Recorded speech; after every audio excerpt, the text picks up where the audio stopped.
Clear. మనము విలేజ్ని adapt ఎట్లా చేసుకుంటాము? మనకి పరిచయం ఉన్న ఊర్లోనే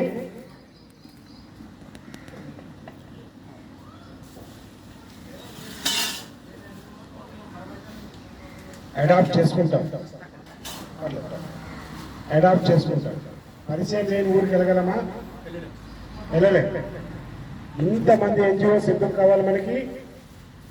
నేను ఒక 100 ఎకరాల్లో చేస్తే 1000 ఎకరాల్లో చేస్తే నాకు అవార్డు వస్తుందా? రాదు.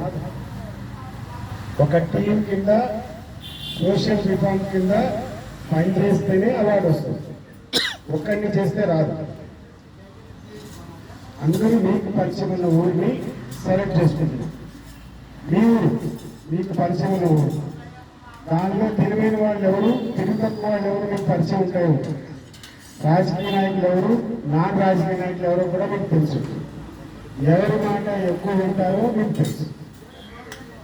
అందరూ వాళ్ళని సెలెక్ట్ చేసుకోవడం, వాళ్ళకి వ్యాపార దక్షత ఉన్న వాళ్ళని సెలెక్ట్ చేసుకోవడం.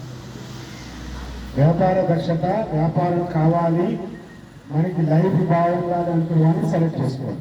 ఆ సెలెక్షన్ మీదే మీ ఫ్యూచర్. లేకపోతే ప్రతిరోజు మీరు విలేజ్లో ఉండాలి. ఉండగలరా? ఉండలేదు. సో సెలెక్షన్ అనేది చాలా ఇంపార్టెంట్. మీరు ఆ సెలెక్ట్ చేసుకోండి. ఆ సెలెక్ట్ చేసుకున్న తర్వాత వారికి చెప్పండి. ప్రతి రైతుకి మీరు మెన్యూర్ గురించి చెప్పాల్సిన అవసరం లేదు.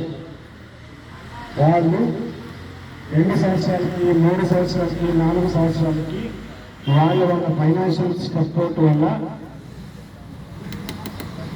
పేడ ఇలాంటి డంగు ఇలాంటివన్నీ కూడా భూమిలో వేస్తారు. మిగిలిన గడ్డిని ట్రాక్టర్తో తొక్కిస్తారు. ఇది వాళ్ళు రెగ్యులర్గా చేసే పని. వాళ్ళకే మనము కొత్త కాదు. చేపకి మనము ఈత నేర్పించక్కర్లే, రైతుకి మనం ఏం నేర్పించక్కర్లే. రైతుకు ప్రతి ఒక్కరికి ఈ విషయం తెలుసు. దానికి ఎంత ఖర్చు అవుతుందో తెలుసు, దానికి వల్ల లాభం ఏంటో తెలుసు. మనం కొత్తగా చెప్పాల్సిన అవసరం లేదు. వాటిని ఎలా కన్విన్స్ చేస్తామో వాళ్ళు చేసే పని రెగ్యులర్గా చేయడం వల్ల వాళ్ళకి ఊర్లో పేరు వస్తుంది.